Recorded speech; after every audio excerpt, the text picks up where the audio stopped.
or the container contains a gas such as oxygen. deegaanada koonfur galbeed gaar ahaan magaalada baydhabo xarunta gobolka baay iyo muddooyinkii in ka dambeeyay waliba eedlinka dareemahaya horumar dhinaca walbarashada walibana in suurtagalay inuu booqana iskuulka macruuf primary secondary school oo ku mid ah iskuulaadka kiyaala beledka baydhabo booqasho kureed waliba uu warbixin kooban u soo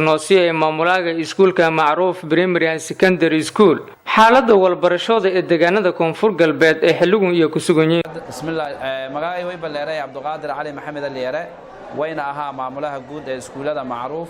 primary and secondary school oo magaalada Baydhabo ku yaalan iskuulka mayba la aasaasay madii waliyar taariikhdiisa sheega 2010 la aasaasay September 2010 wayna la furay meelahay 2008 September 2010 iyo tobanka la furay laakiin xafladiisu way badheeday 2010 magaalada saddex farac ayaa kaleeyay intaas way ba macluumaad yar oo iskuulkana ku biyayo markii ana ku hadal su'aalo macnaha waxbarashadii hore iyo tangeega oo may ka shal duwayeen horta waxbarashadii hore ma waxyaabo badan ka shal duwayeen geedi hore wala la baraday macnaha wadalan fiiri tasiilaadka geega la helaw internet-ku geega la helaw iyo buuqadan baahada oo geegadan waayaan marka la fiiri may buuye xiliyadii hormar hela jarna buwaagtum oo fara badan oo adduunyada yaalan meelay la hela jaray buwaagti markaas manhajka oo wadanka ku jiro la helay laakiin hadii adan baahata buuqaada fadaasa internetka galaasa buuq meelaha kula dagaasa hoola meesaasatan may buuye dadku wala bardaan yaraayan taas may buuye walbarashadii hore eedan shal duwanaayeen walyaabo shal duwan ya kuma tahaayeen macnaha walbarashada sida geegeeta may buuye walbarashada Soomaaliya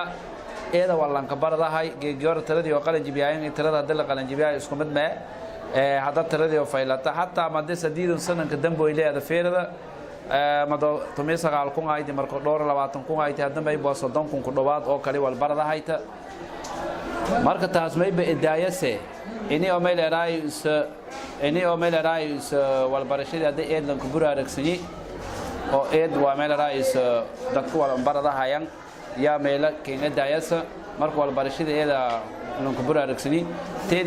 Abdulqaadir Ali Ahmed oo maamulaha iskuulka macruuf primary secondary school ya dhiniga kala waliba uu sadardaaran adag u soo injeediyay waalidiinta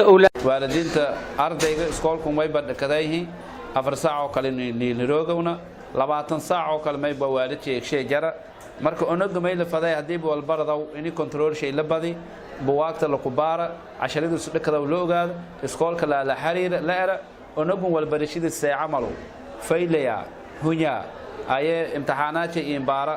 ahama la raayis kooyo shahal imbaara iyo maqnaashida sal imbaara inay horta waalidiintii weeran oo ayaalasho ku warqaban eedan faylata sababtay onaga oo saas loo controlow eedan faylahaade laakiin onaga iskoolay laandara oo waana lan ku warqamnay loo controlan may ba dhibaatadii yeelata waalidiinta horta mayba kuwaaniyay inay ardayga ku warqaban meel raayis iyo dhaleen waan iskoolkana kiirinaadan mar walba iskoolka telefoon sheen daran hebel xaaladiisa in kuwaran hebel ay caafimaadka in kuwaran macnaha walbarashadiisa xaaladii kuwaran oo kale inuu saara ya eed meel raayis oo kala taliye baaqa sanjeeday waalidiintana Maxamed Deeq Abdiraxiin Maxamed Deeq Serjito KGS TV magaalada Baydhabo